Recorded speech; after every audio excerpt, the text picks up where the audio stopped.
Hola, sean bienvenidos a Ecos de lo Macabro. Esta noche les contaré dos historias macabras que ocurrieron hace algunos años, en lugares donde la gente vive alejada del mundo moderno. Sitios en los que lo inexplicable aún se manifiesta y donde suceden cosas que muchos se niegan a creer. Pero hoy, tú serás el juez. Si estas historias te atrapan, déjame un comentario y suscríbete al canal si aún no lo has hecho. Ahora sí, apaga la luz y comencemos. Déjenme contarles algo que pasó hace muchos años en Tlaxcala. Algo que la gente del pueblo todavía recuerda con miedo, aunque traten de olvidarlo. Hay un terreno en las afueras del pueblo que nadie se atreve a pisar cuando cae la noche. Las hierbas crecen altas y salvajes, y las ruinas de una vieja casa se levantan como huesos blanqueados entre la maleza. La gente dice que ahí vivió una mujer que tenía un don, o tal vez una maldición. Ella se llamaba Magdalena. Magdalena llegó al pueblo en tiempos de la colonia. No era de aquí. Nadie supo nunca de dónde venía realmente. Apareció un día, caminando por el camino polvoriento que conectaba las haciendas con el pueblo. Era joven, hermosa de una manera extraña. Tenía la piel morena como la tierra después de la lluvia, y unos ojos tan oscuros que parecían pozos sin fondo. Su cabello era largo, muy largo, y cuando lo llevaba suelto parecía moverse con vida propia, incluso cuando no había viento. Al principio, la gente la recibió con recelo. Las mujeres del pueblo murmuraban cuando ella pasaba por la plaza. Los hombres bajaban la mirada, incómodos.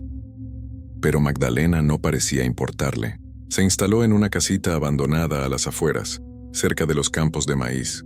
Vivía sola, lo cual ya era extraño en esos tiempos. Una mujer sola, sin familia, sin marido. Eso hacía que la gente hablara, pero lo que realmente empezó a despertar las sospechas fue su conocimiento. Magdalena sabía de hierbas. Conocía plantas que curaban fiebres, raíces que aliviaban dolores, flores que hacían dormir a los bebés inquietos. Las mujeres empezaron a visitarla en secreto cuando sus hijos se enfermaban o cuando necesitaban algo que los doctores del pueblo no podían darles. Magdalena las recibía en su casa, llena de manojos de hierbas colgados del techo, frascos con líquidos de colores extraños y velas que ardían a todas horas del día y de la noche. La casa siempre olía raro, a copal mezclado con algo más, algo que no se podía identificar. Un olor dulce pero también amargo. Un olor que se te quedaba pegado en la ropa y en el cabello. Los hombres decían que a veces, muy tarde en la noche, se veían luces extrañas en su casa. No el brillo normal de las velas, sino algo diferente. Algo verde azulado que parpadeaba y bailaba detrás de las ventanas. Y había sonidos, cantos en un idioma que nadie reconocía. Palabras que sonaban antiguas de antes de la llegada de los españoles. Fue entonces cuando dos hermanos llegaron desde España para hacerse cargo de la hacienda familiar que habían heredado. Se llamaban Julián y Vicente. Eran jóvenes, apuestos, con esa arrogancia que traían los hijos de familias ricas de ultramar. Julián era el mayor, serio y responsable. Vicente era más alegre, siempre con una sonrisa en los labios, siempre buscando diversión. La hacienda que heredaron era grande, tenía campos extensos de trigo y maíz, establos con caballos finos y decenas de trabajadores. Los hermanos llegaron con planes de hacerla prosperar aún más. Querían modernizarla, traer nuevas técnicas de cultivo de Europa, expandir las tierras. Pero el destino tenía otros planes para ellos. Todo empezó una tarde de mercado. Los hermanos habían bajado al pueblo a comprar provisiones. Vicente fue quien la vio primero. Magdalena estaba en la plaza, vendiendo sus remedios herbales. Llevaba puesto un vestido sencillo de algodón, pero había algo en ella que llamaba la atención. La forma en que el sol hacía brillar su cabello, la curva de su cuello, la manera en que sus manos se movían con gracia mientras envolvía las hierbas en pedazos de tela. Vicente se detuvo en seco. Julián, que caminaba detrás, casi chocó con él. «¿Qué pasa?», preguntó Julián. Vicente no respondió. Tenía los ojos fijos en Magdalena. Era como si el resto del mundo hubiera desaparecido y solo existiera ella. Julián siguió su mirada y sintió algo extraño en el pecho, un tirón, Un vuelco, algo que nunca había sentido antes. También él se quedó mirándola, incapaz de apartar los ojos. Magdalena levantó la vista en ese momento. Sus ojos se encontraron con los de Vicente primero, luego con los de Julián. Y sonrió. No era una sonrisa grande ni obvia. Era apenas una curva en las comisas de sus labios. Pero había algo en esa sonrisa. Algo que hizo que a ambos hermanos se les erizara la piel. Vicente fue el primero en acercarse. Con esa confianza que siempre lo caracterizaba, caminó hacia el puesto de Magdalena. «Buenas tardes», dijo, quitándose el sombrero. «Me llamo Vicente. Mi hermano y yo acabamos de llegar para hacernos cargo de la hacienda grande». Magdalena lo miró fijamente. Sus ojos parecían leer algo en el rostro de Vicente, algo más allá de las palabras. «Lo sé», respondió ella con una voz suave como seda. «Todo el pueblo sabe de su llegada». Vicente sonrió, encantado con su voz, con su presencia. «¿Y cómo te llamas?» «Magdalena». «Hermoso nombre. ¿Vives cerca?» «A las afueras, cerca de los campos de maíz». Julián, que había permanecido atrás, finalmente se acercó. También se quitó el sombrero. «Disculpa a mi hermano», dijo, tratando de sonar cortés pero sin poder ocultar el interés en su voz. A veces es demasiado directo. Magdalena lo miró a él ahora. Esos ojos oscuros se clavaron en los suyos y Julián sintió que algo dentro de él se movía, como si algo dormido despertara. «No hay nada que disculpar», dijo ella. «La curiosidad es natural». Los hermanos compraron algunos de sus remedios, cosas que no necesitaban realmente. Pero era una excusa para quedarse allí, hablando con ella. Magdalena les contó sobre las hierbas, sobre sus propiedades. Hablaba con conocimiento, con pasión, y ellos la escuchaban embelesados. Cuando finalmente se despidieron, ya el sol comenzaba a ocultarse detrás de las montañas. Los hermanos regresaron a la hacienda en silencio. Ninguno de los dos hablaba, pero ambos pensaban en lo mismo. En Magdalena, esa noche Vicente no pudo dormir. Daba vueltas en la cama, inquieto. La imagen de Magdalena no se borraba de su mente. Su sonrisa, sus ojos, su voz. Era como si algo lo jalara hacia ella. Una fuerza invisible que no podía resistir. Al día siguiente, sin decirle nada a su hermano, Vicente montó su caballo y se dirigió hacia la casa de Magdalena. La encontró tendiendo hierbas al sol en su pequeño patio. Ella no pareció sorprendida de verlo. «Sabía que vendrías», dijo simplemente. Vicente se bajó del caballo. Su corazón latía fuerte en su pecho. «No he podido dejar de pensar en ti», confesó. Magdalena dejó las hierbas y lo miró. Había algo en sus ojos, algo antiguo, algo que no pertenecía a una mujer tan joven. «Cuidado con lo que deseas», dijo ella en voz baja. «A veces los deseos tienen un precio», pero Vicente no escuchó la advertencia, o no quiso escucharla. Se acercó más a ella. «No me importa el precio». Magdalena inclinó la cabeza ligeramente, como si estuviera considerando algo. Luego extendió su mano. «Entonces ven». Vicente tomó su mano y ella lo guió dentro de la casa. La puerta se cerró detrás de ellos con un sonido suave pero definitivo, como el cierre de un libro, o de un destino. Mientras tanto, en la hacienda, Julián también estaba inquieto. Había notado la ausencia de su hermano desde temprano. Preguntó a los trabajadores si lo habían visto salir, y uno de ellos le dijo que sí, que había montado su caballo y se había ido por el camino que llevaba hacia los campos de maíz. Julián sintió una punzada en el pecho. Sabía exactamente hacia dónde había ido Vicente, y una rabia extraña empezó a crecer dentro de él, una rabia mezclada con celos. ¿Cómo se atrevía su hermano a ir solo? ¿Acaso él no había sentido también esa atracción hacia Magdalena? Pero Julián era más controlado que Vicente. Decidió esperar. Tal vez su hermano regresaría pronto y todo esto no sería más que una tontería pasajera. Pero Vicente no regresó ese día. Ni al mediodía, ni por la tarde, ni cuando el sol se ocultó completamente. La noche cayó sobre la hacienda y Vicente seguía sin aparecer. Julián cenó solo, preocupado ahora. ¿Le habría pasado algo a su hermano? El camino era seguro, pero siempre podía haber accidentes. Un caballo asustado, una caída. Decidió que si Vicente no regresaba antes del amanecer, Él mismo iría a buscarlo, pero no tuvo que esperar tanto. Cerca de la medianoche, Julián escuchó el sonido de cascos de caballo en el patio. Se levantó de inmediato y salió. Allí estaba Vicente, bajándose del caballo. Pero había algo diferente en él. Algo en sus ojos. Una mirada perdida, ausente. ¿Dónde has estado?, preguntó Julián, tratando de controlar su molestia. Vicente lo miró como si le costara trabajo enfocar. Con ella, respondió simplemente. ¿Todo el día? Vicente asintió lentamente. Tenía una sonrisa extraña en el rostro. Una sonrisa que no parecía completamente suya. Es increíble, hermano. Ella es increíble. Sabe cosas. Ve cosas. Me mostró. ¿Qué te mostró?, interrumpió Julián. Vicente negó con la cabeza, como si las palabras no pudieran describir lo que había vivido. No puedo explicarlo. Tienes que experimentarlo tú mismo. Un escalofrío recorrió la espalda de Julián. Había algo mal en su hermano. Algo en su manera de hablar, de moverse. Era como si Vicente estuviera allí pero también no estuviera. Deberías descansar, dijo Julián finalmente. Has estado fuera todo el día. Sí, respondió Vicente, pero su mente claramente estaba en otro lugar. Sí, voy a descansar. Pero mañana regresaré con ella. Y así fue. Al día siguiente, Vicente volvió a montar su caballo y se fue hacia la casa de Magdalena. Y regresó hasta la noche, con esa misma mirada perdida. Esto se repitió día tras día.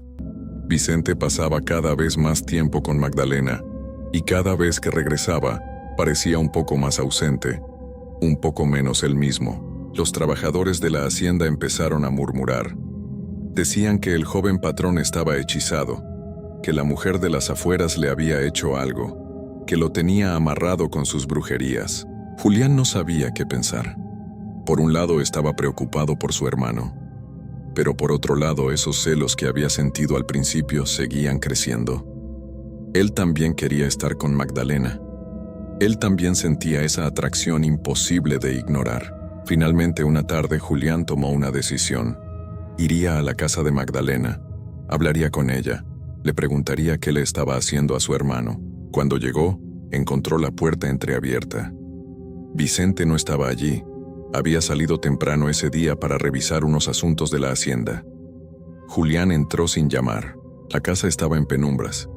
Las velas ardían en cada esquina, proyectando sombras danzantes en las paredes. El olor a copal y a algo más llenaba el aire. Julián sintió que le costaba respirar. «Sabía que vendrías», dijo la voz de Magdalena desde las sombras. Ella apareció desde una habitación interior. Llevaba el cabello suelto, cayendo como una cascada oscura hasta su cintura. Sus ojos brillaban en la penumbra. «¿Qué le has hecho a mi hermano?», preguntó Julián, tratando de sonar firme. Magdalena sonrió. Esa sonrisa que no era completamente humana. «Solo le he dado lo que pedía, lo que su corazón deseaba. Él está diferente. Está cambiando. Todos cambiamos cuando encontramos lo que realmente queremos», respondió ella, acercándose lentamente. Julián sintió que su resolución se debilitaba con cada paso que ella daba hacia él. Había venido a confrontarla, a exigirle que dejara en paz a su hermano. Pero ahora, con ella tan cerca, oliendo a hierbas y a misterio, solo podía pensar en una cosa. «También te he visto en mis visiones», susurró Magdalena. «Los dos hermanos, los dos destinados a venir a mí». «Eso no tiene sentido», murmuró Julián, aunque su voz sonaba débil incluso a sus propios oídos. Magdalena extendió su mano y tocó el pecho de Julián, justo sobre su corazón. Él sintió una corriente eléctrica recorrerlo, algo antiguo y poderoso. «Tu corazón dice otra cosa», y tenía razón. Julián lo supo en ese momento. Había estado luchando contra ello, pero ya no podía más. La deseaba tanto como Vicente, tal vez más. «Muéstrame», dijo finalmente rindiéndose. «Muéstrame lo que le mostraste a él». Magdalena sonrió y lo tomó de la mano. Lo guió hacia la habitación interior. Allí, en una mesa de madera oscura, había objetos extraños. Frascos con líquidos de colores, huesos pequeños dispuestos en patrones específicos, y en el centro, un espejo. Pero no era un espejo normal, era antiguo, con el marco de plata negra decorado con símbolos que Julián no reconocía. Mira dentro, dijo Magdalena. Julián se acercó al espejo. Al principio solo vio su propio reflejo, pero luego, poco a poco, la imagen empezó a cambiar. Vio cosas que no podían ser reales. Vio el pasado de Magdalena. Vio a otros hombres antes que él y Vicente, hombres que habían caído bajo su hechizo. Vio sus destinos, vio sus finales, y entonces vio su propio futuro, y el de Vicente. Quiso apartar la mirada, pero no podía. El espejo lo tenía atrapado. Las imágenes seguían viniendo, una tras otra, oscuras, terribles. Cuando finalmente pudo apartarse, estaba temblando. Su rostro estaba pálido, cubierto de sudor. ¿Qué eres?, logró preguntar. Magdalena lo miró con esos ojos infinitamente oscuros. Soy lo que siempre he sido. Una guardiana de los viejos secretos. Una que camina entre los mundos. Eres una bruja. Ella no negó ni confirmó. Solo sonrió. Y ustedes son míos ahora, los dos. Julián quiso huir. Quiso salir corriendo de esa casa y nunca volver. Pero sus piernas no le respondían. Era como si raíces invisibles lo mantuvieran clavado en el suelo. Magdalena se acercó más. Puso sus manos en el rostro de Julián.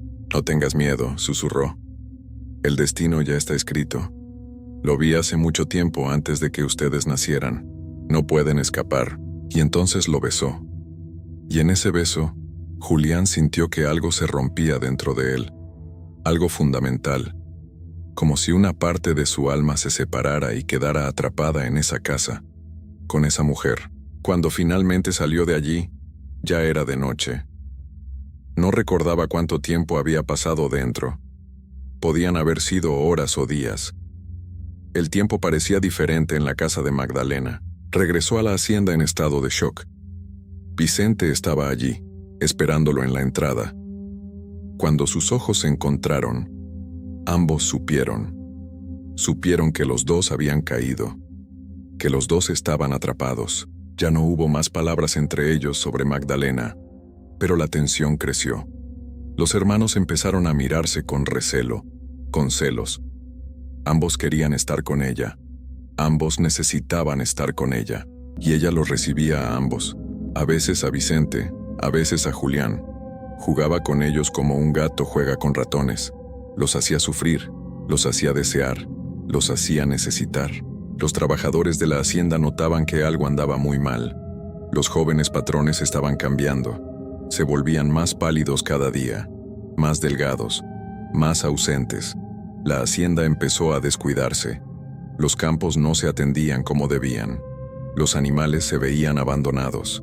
Todo porque los dos hermanos solo podían pensar en Magdalena. Una noche, Vicente encontró algo en la casa de Magdalena.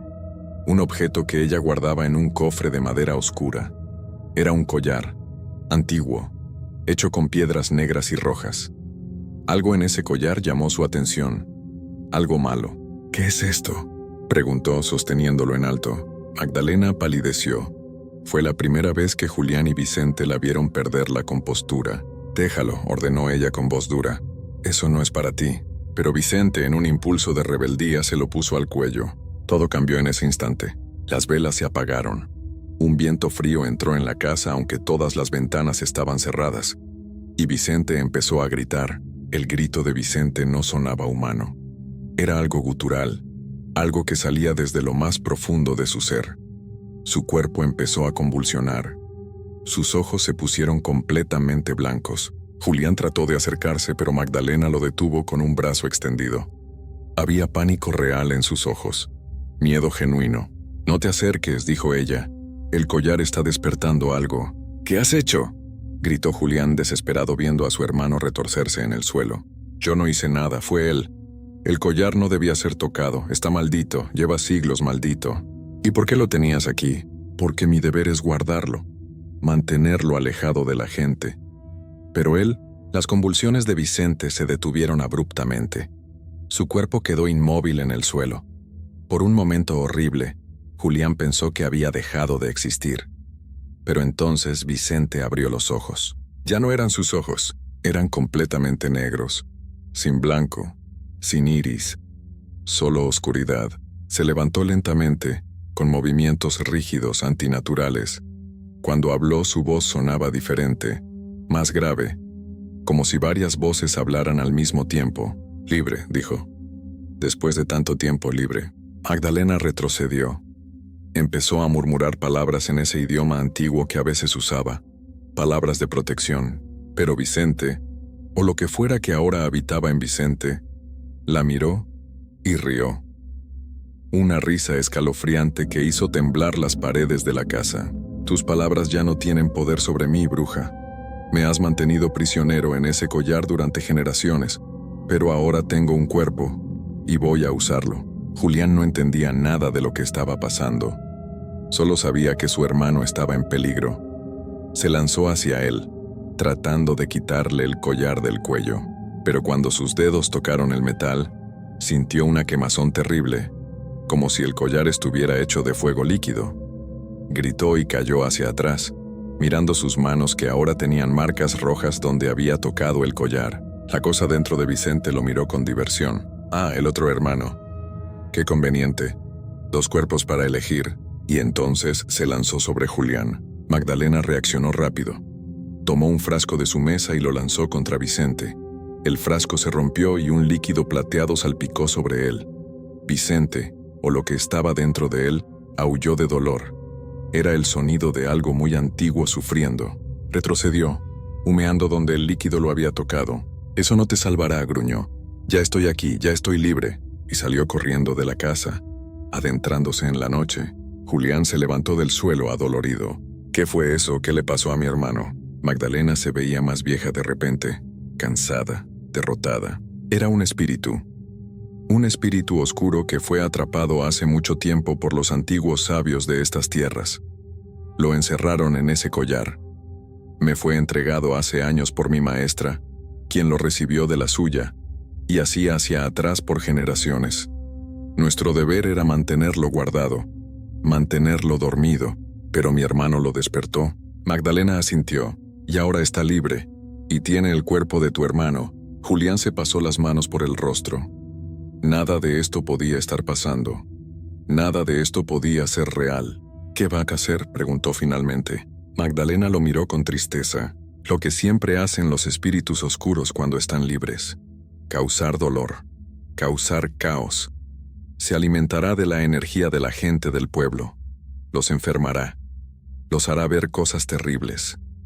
Y cuando haya absorbido suficiente poder, su maldad se extenderá más allá de estas tierras. Tenemos que detenerlo.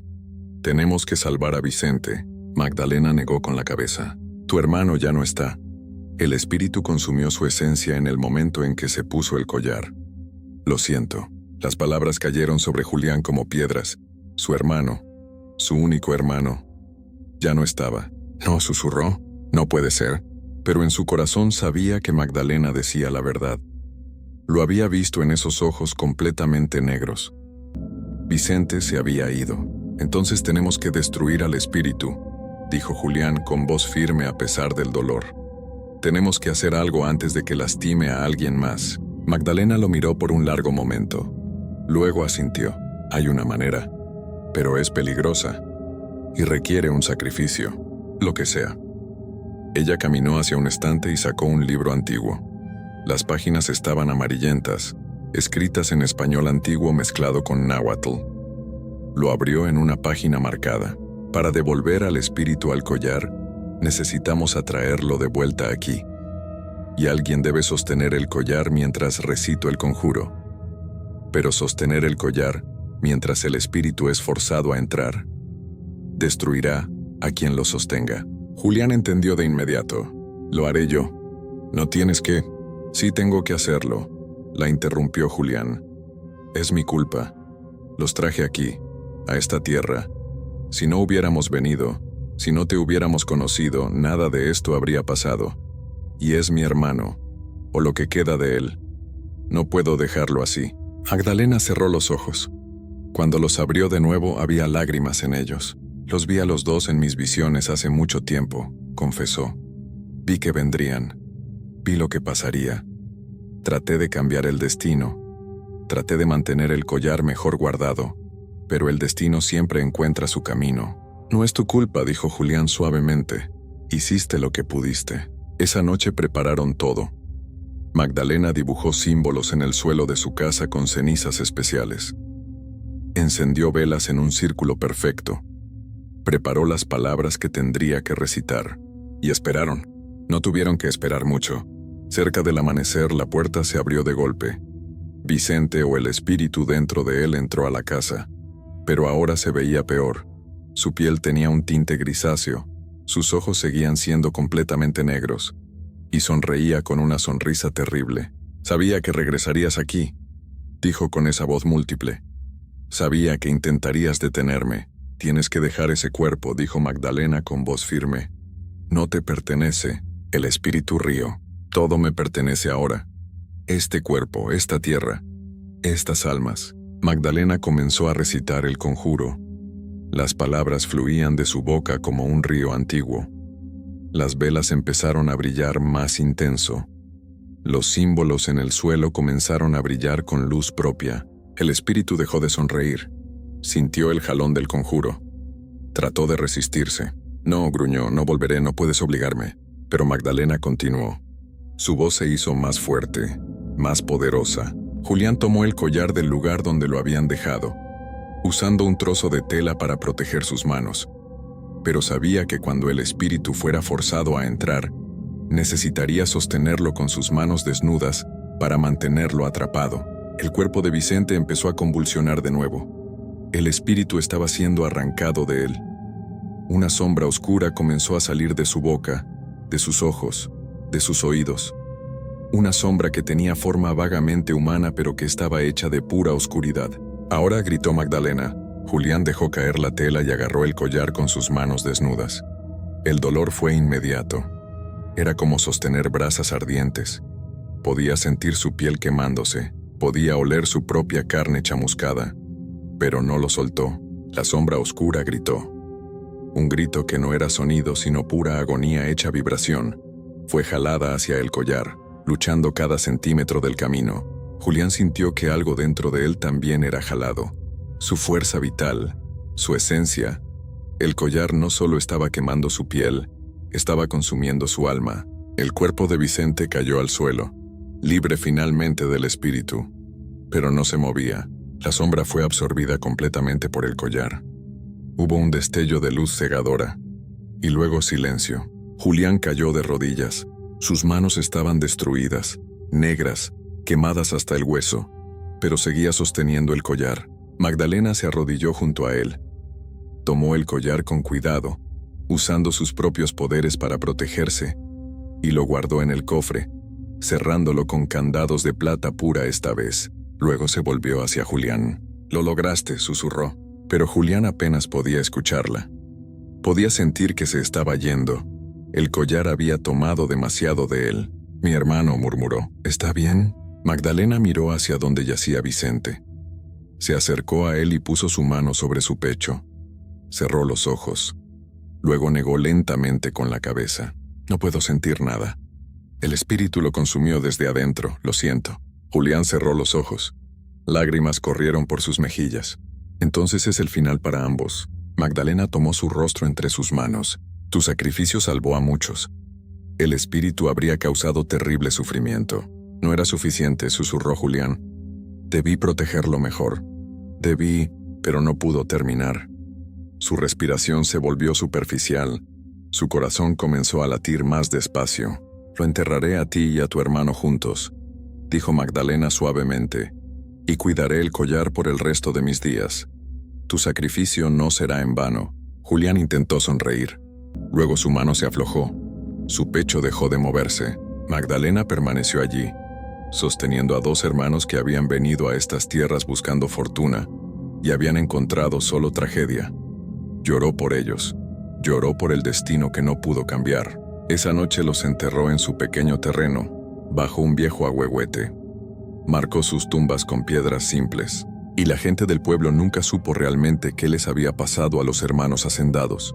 Solo supieron que habían desaparecido, que la hacienda quedó abandonada, y que Magdalena siguió viviendo en su casita, más solitaria que nunca, guardando sus secretos. Los años pasaron. Magdalena envejeció pero nunca dejó su puesto.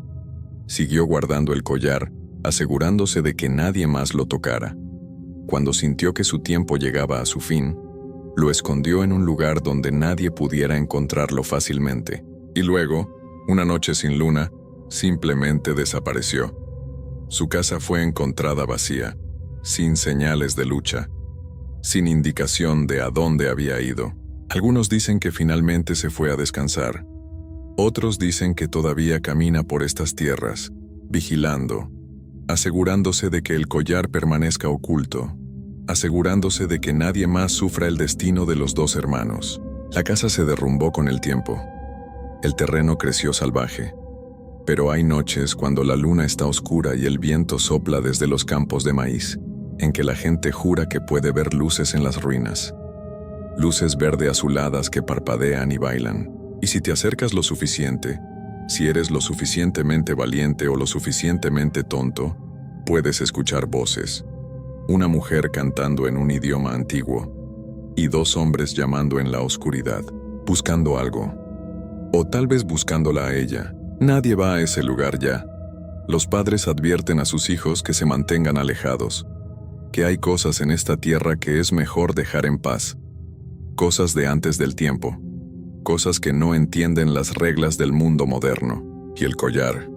El collar sigue ahí en algún lugar, esperando, siempre esperando, porque aunque el espíritu está atrapado, no está destruido, y las maldiciones antiguas nunca mueren realmente, solo duermen, esperando a que alguien más las despierte. Esta es la historia que me contaron.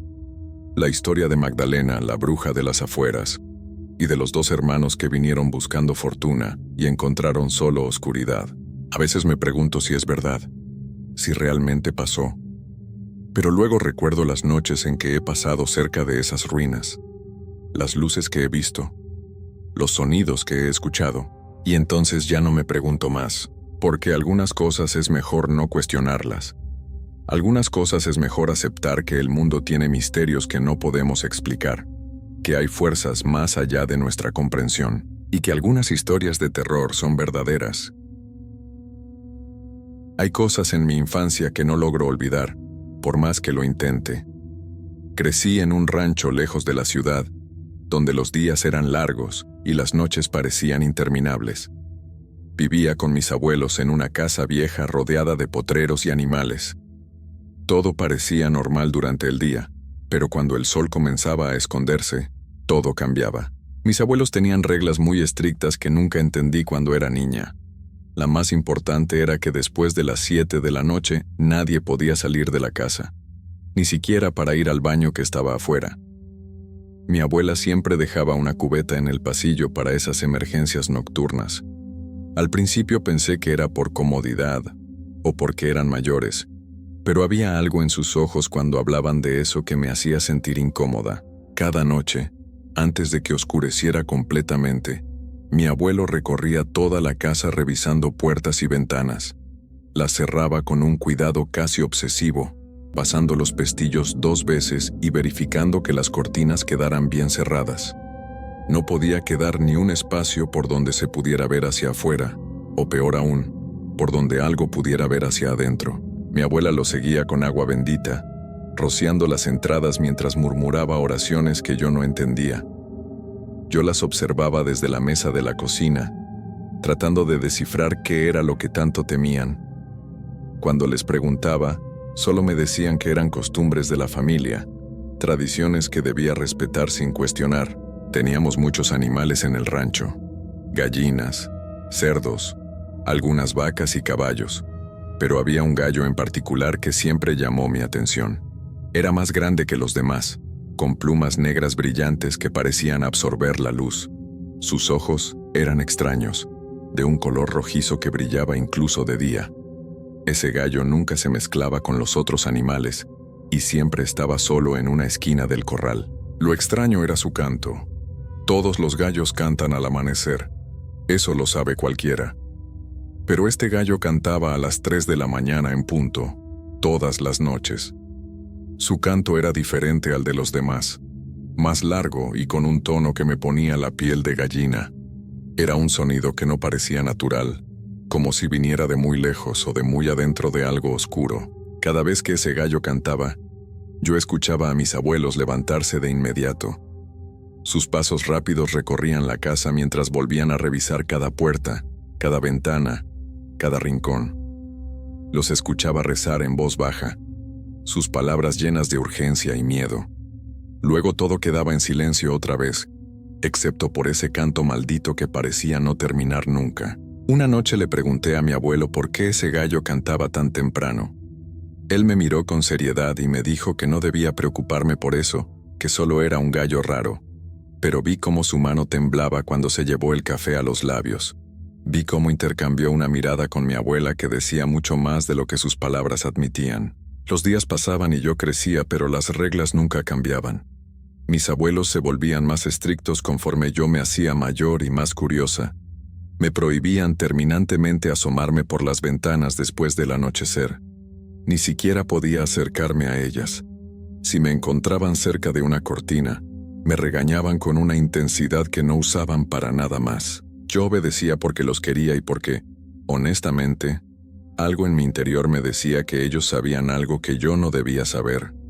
Había una razón real detrás de todo ese miedo, y esa razón era más grande y más oscura de lo que mi mente de niña podía imaginar. Todo cambió la noche que cumplí 11 años. Fue una noche como cualquier otra en apariencia. Cenamos temprano. Mi abuela preparó un pastel pequeño y cantamos bajito para no hacer mucho ruido.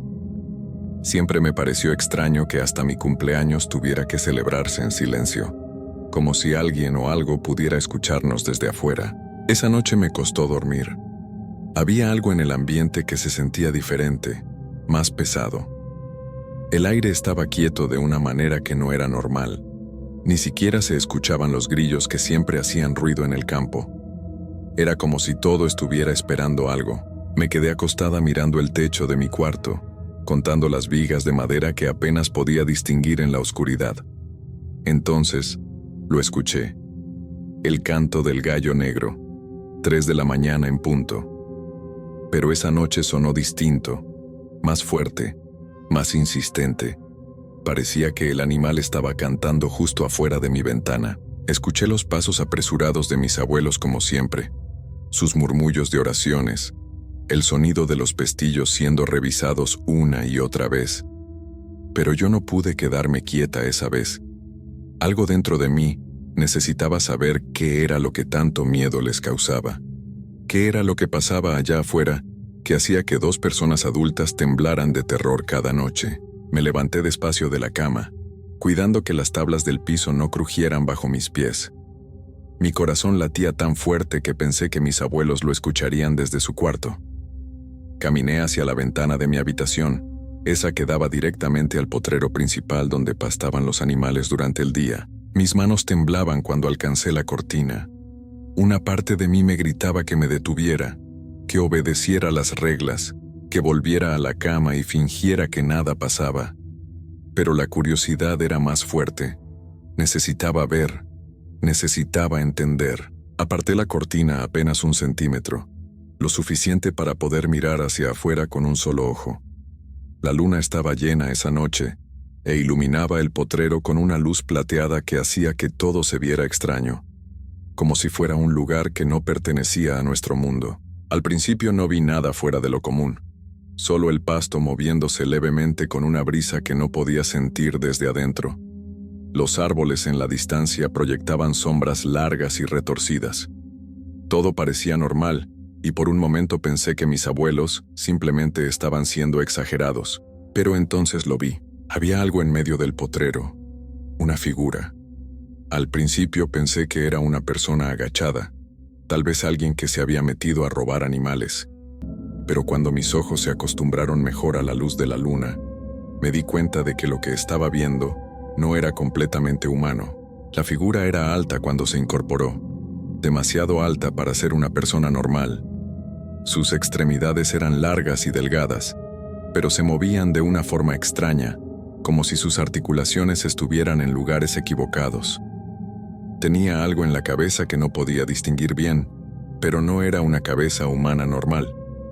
Era más alargada, con algo que sobresalía hacia arriba. Me quedé paralizada viendo cómo esa cosa se movía entre los animales.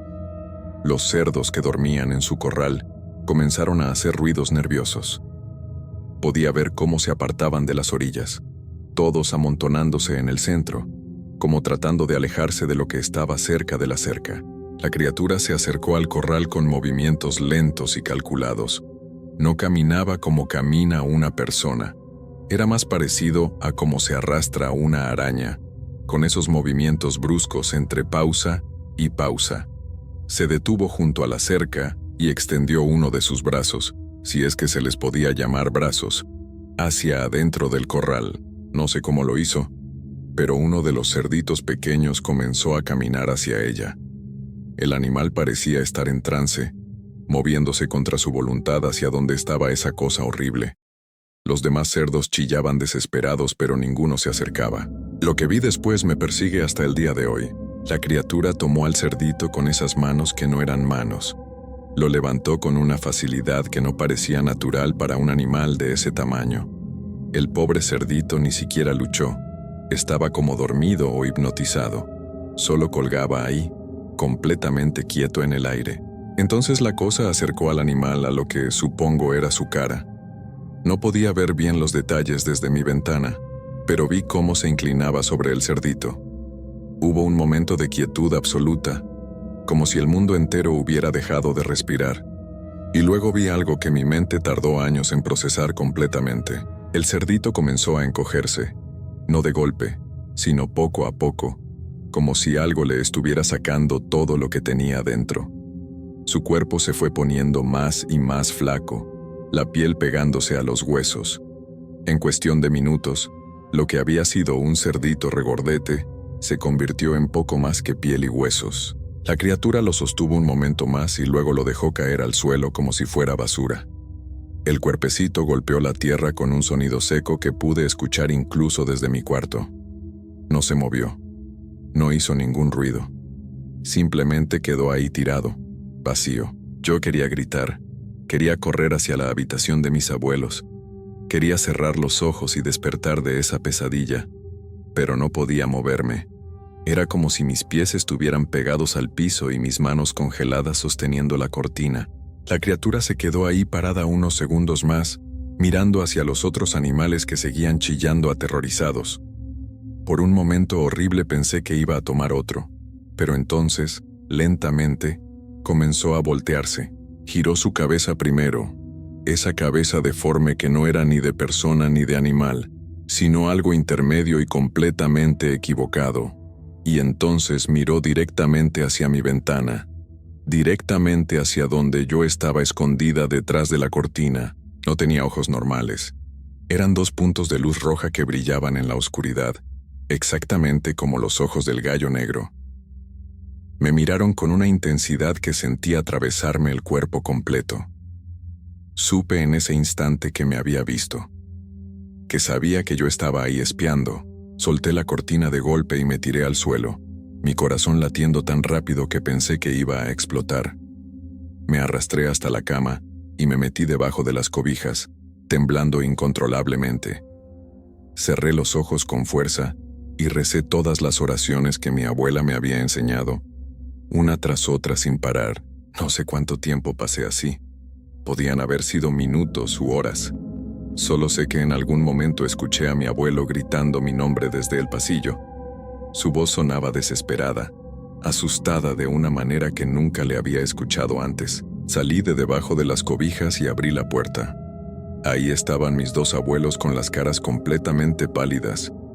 Mi abuela tenía lágrimas en los ojos y mi abuelo me tomó de los hombros con más fuerza de la necesaria. Me preguntaron qué había hecho. Les dije entre sollozos que solo había mirado por la ventana, que tenía curiosidad, que lo sentía mucho. Mi abuela se tapó la boca con las manos y comenzó a llorar más fuerte. Mi abuelo me abrazó contra su pecho y sentí cómo temblaba. Me dijeron que había roto la protección de la casa, que al mirar hacia afuera durante esas horas, le había dado permiso a esa cosa para verme también, que ahora sabía que yo existía y que vivía ahí. Las palabras de mi abuelo me llenaron de un terror que no había sentido ni siquiera al ver a la criatura. Esa noche ninguno durmió.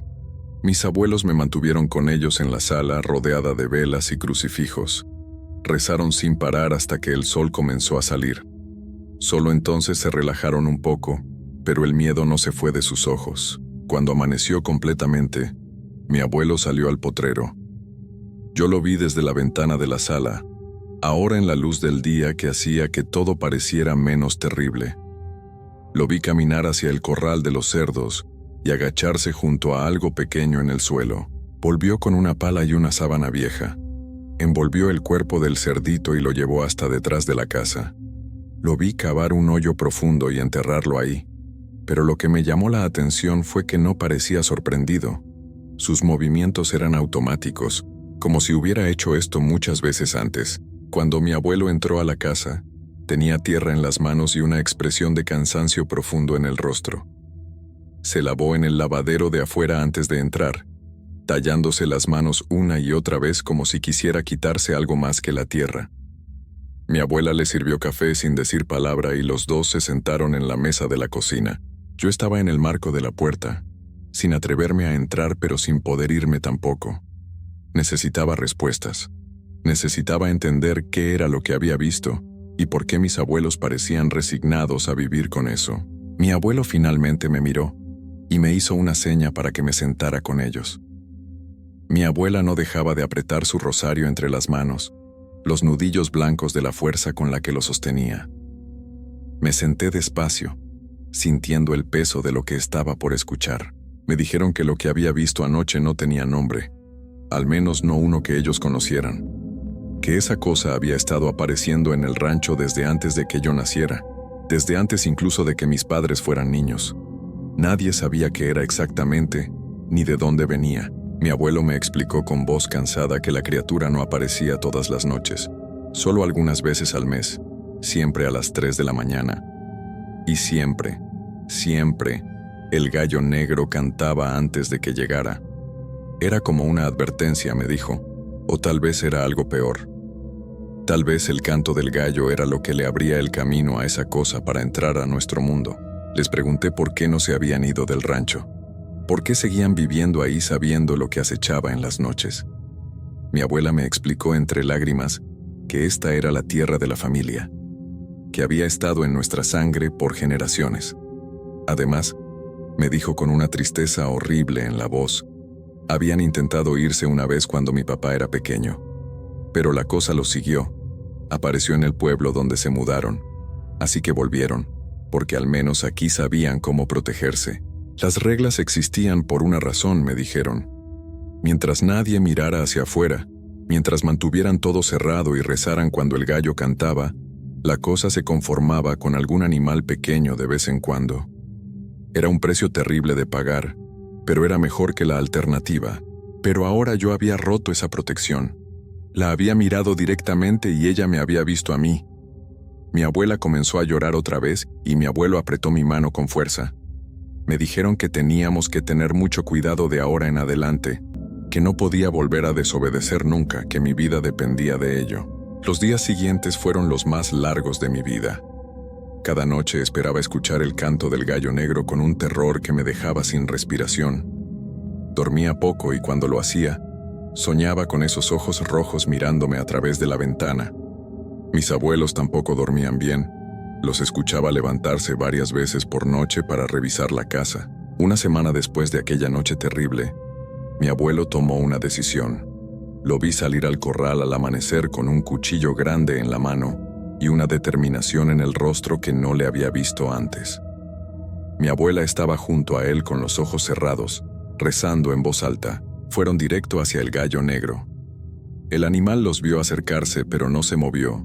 Solo los observó con esos ojos rojos brillantes que tanto me aterraban. Mi abuelo lo tomó rápido, con movimientos seguros de alguien que había hecho esto muchas veces en su vida de ranchero. No vi lo que pasó después porque mi abuela me metió a la casa y cerró la puerta. Pero escuché el último canto del gallo, un sonido agudo y prolongado que me heló la sangre. Luego todo quedó en silencio. Mi abuelo volvió a enterrar algo detrás de la casa ese día, esta vez más profundo, me dijo después.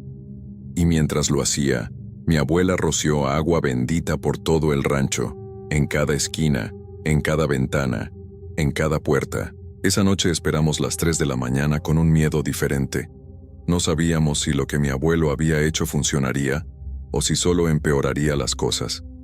Nos quedamos los 3 juntos en la sala, en completo silencio, esperando. Las 3 llegaron y pasaron. No hubo ningún canto, no hubo pasos en el potrero, no hubo sombras extrañas moviéndose afuera. Solo el silencio normal de la noche en el campo, con los grillos cantando y el viento moviendo las hojas de los árboles. Mi abuela lloró de alivio, y mi abuelo soltó un suspiro que parecía haber estado conteniendo por años. Nos abrazamos los 3 ahí en la sala, y por primera vez en mi vida, sentí que tal vez podríamos estar seguros. Han pasado muchos años desde entonces. Dejé el rancho cuando crecí y me mudé a la ciudad. Mis abuelos ya no están conmigo, se fueron en paz hace tiempo. Pero hay noches en las que todavía me despierto a las 3 de la mañana exactas, con el corazón acelerado y sudor frío en la frente. En esas noches me levanto y reviso que todas las ventanas estén cerradas, que las cortinas no tengan ningún espacio por donde mirar, y me quedo despierta hasta que amanece, porque aunque el gallo ya no existe y la criatura dejó de aparecerse hace años, una parte de mí sigue esperando escuchar ese canto maldito, porque hay cosas que uno ve en la infancia que nunca se olvidan, cosas que te cambian para siempre. Y aunque ahora vivo lejos de aquel rancho, sé que hay puertas en este mundo que es mejor mantener cerradas. Puertas que se abren con un canto en la madrugada y que dejan entrar cosas que nunca deberían existir. Y cada vez que escucho un gallo cantar antes del amanecer, sin importar dónde esté, siento ese mismo terror helado recorriéndome la espalda, porque sé que en algún lugar, en algún rancho perdido, hay alguien rezando desesperadamente, rogando que la protección de su casa sea suficiente para sobrevivir una noche más.